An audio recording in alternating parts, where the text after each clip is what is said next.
somebody had checked in the flight as me, trying to stop me from coming home. Hey y'all, so I decided that I should make this while I'm doing my normal everyday things and while I'm busy, because I don't really want to sit down to talk about what I'm going to talk about and just kind of sit there and relive it. I'd rather be a little bit busy while I'm explaining. I have a lot of PTSD from these couple months in my life, so my memory of it is very scattered. So throughout this vlog, I'll probably remember certain things and then maybe not remember certain things. So I'm just gonna do my best and try to explain what I went through, the feelings of what I went through, how scared I was, how much anxiety I had. So I'm actually on my way to Huckleberry's right now. It's a local health food store, okay? I need to get tampons because I don't really like rayon and dyes and chemicals going into my bloodstream.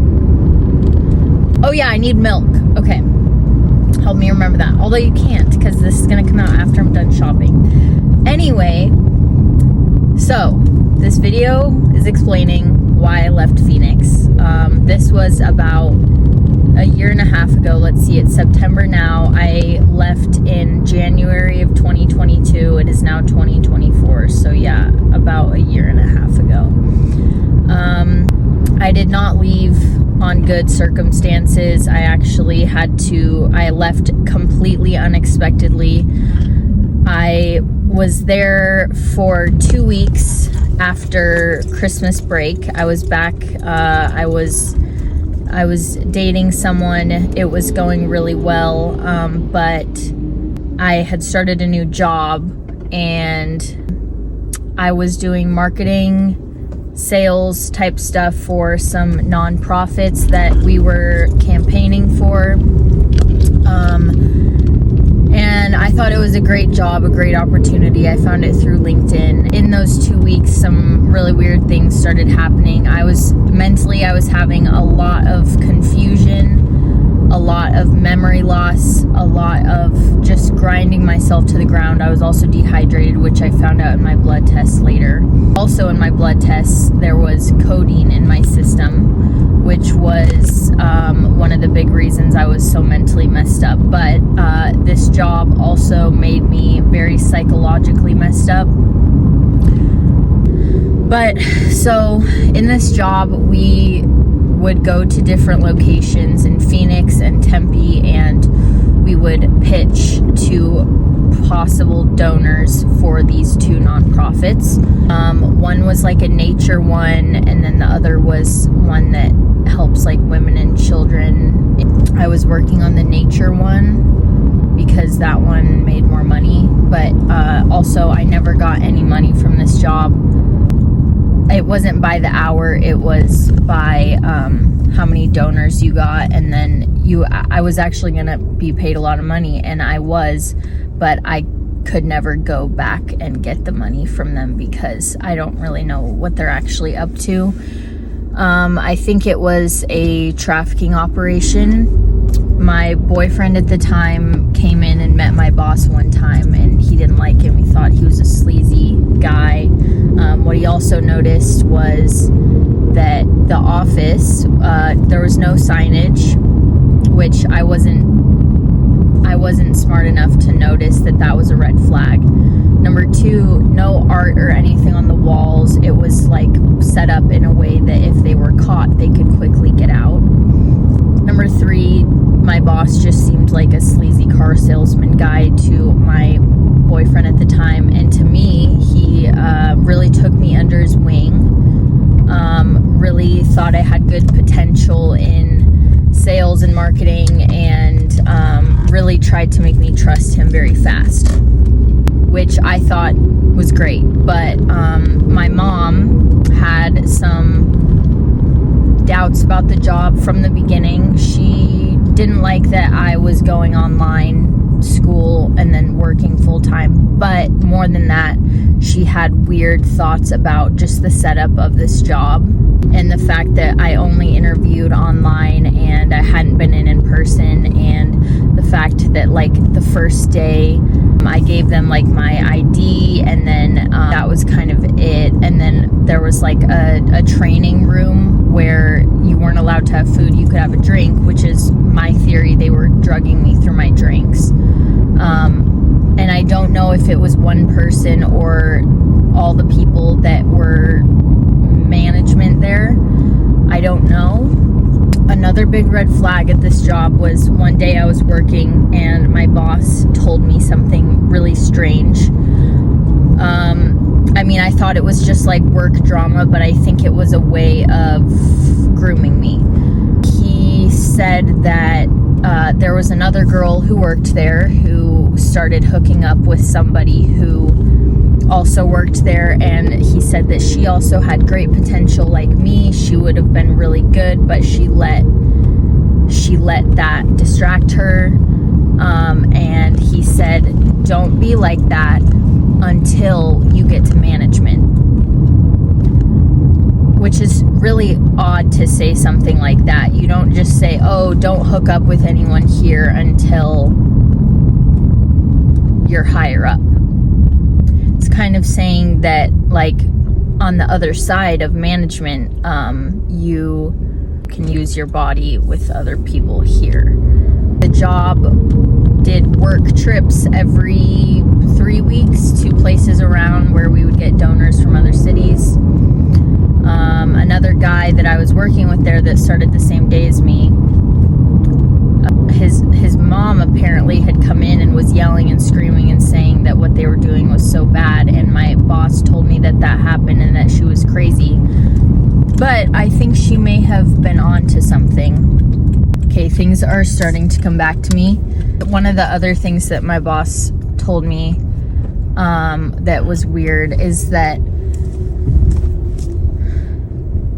the company that we were a part of split in half because some of the people thought that the way that we should market was like more of a forceful way, like being crazy, like setting up tables and like just being really pushy and crazy. But we did it in more of like a psychological, like sales way, like in the way that we talked to people, and we would memorize the pitch, and it was just different.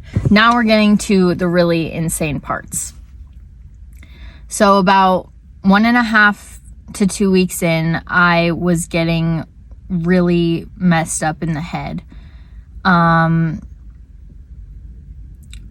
At this time, I didn't know if it was my work, my boyfriend, or my mother trafficking me, because I felt like I was being followed 24/7. I just never felt safe, and I can't fully explain why, but I just never felt safe, and I really did feel like somebody was following me. That could have been part of the being drugged, but I'm not fully sure. We got to this day where I went to a rodeo with my boyfriend. I thought that he was trying to traffic me there, and so I saw a group of guys from my college at the time and ran to their car and asked them for help, and they were leaving, so I jumped in the car and had them take me back to campus, and they were calling 911 for me. So I left my boyfriend there. I ran from him because I was so messed up. I literally thought he was trying to sell me. We get back to campus, and this is when I learned how unhelpful and how unreliable law enforcement is. They basically made me feel like I was crazy. I had to beg them for a ride home because my home was off of campus. The next morning, my mom had bought a flight for me to come back home. The next day in the airport, I was having such a bad panic attack. At this point, I thought it was my mom that was trafficking me. I got on the flight, but then got off I tried to leave the airport, but then she bought me another flight. I missed it. She bought me another flight. I finally got on this one. But when I arrived in Seattle, there was policemen waiting for me to help me get on my next flight that my mom arranged. And they were great. But somebody was... I don't know who it was. I tried to get on my next flight to come to Spokane, and somebody had checked in the flight as me, trying to stop me from coming home.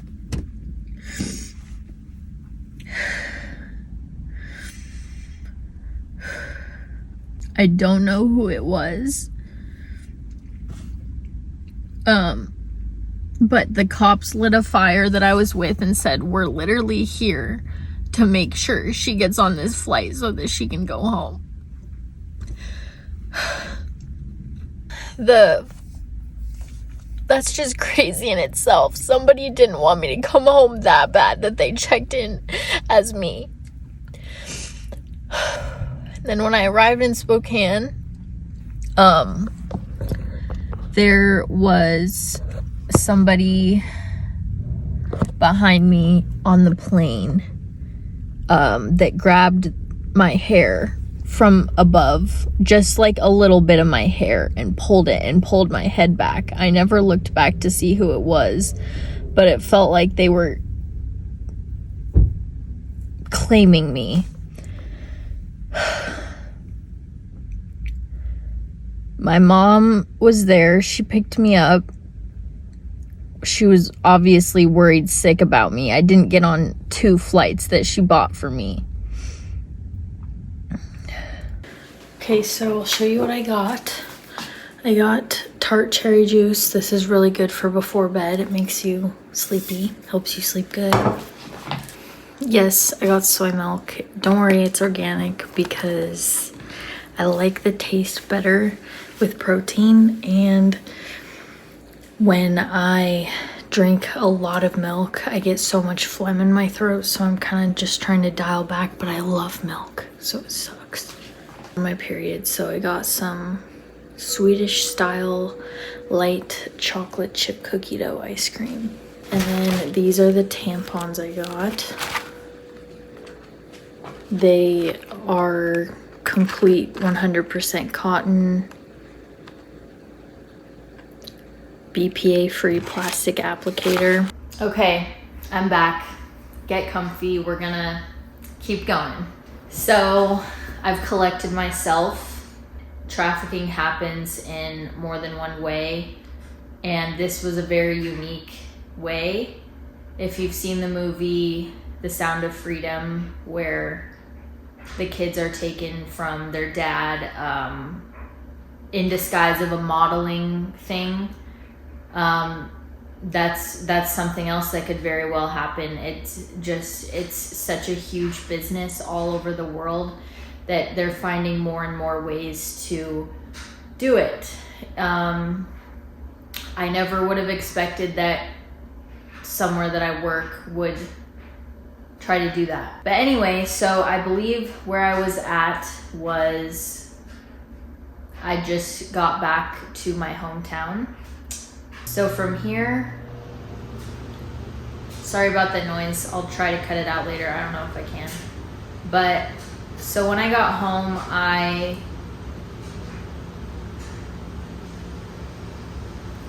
was far from okay. I still didn't know what to think, didn't know who to believe, who to trust. I was scared to leave the house. I know there's a word for that, but I forgot what it is.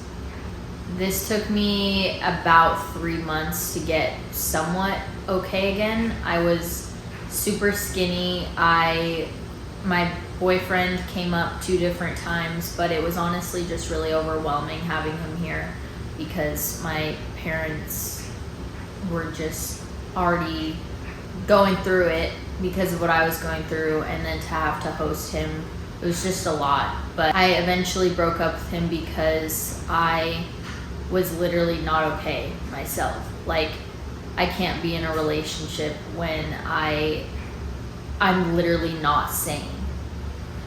So I did get on medication. I went on sertraline. It's anti-anxiety, anti-OCD medication. And a lot of people ask me if I got justice.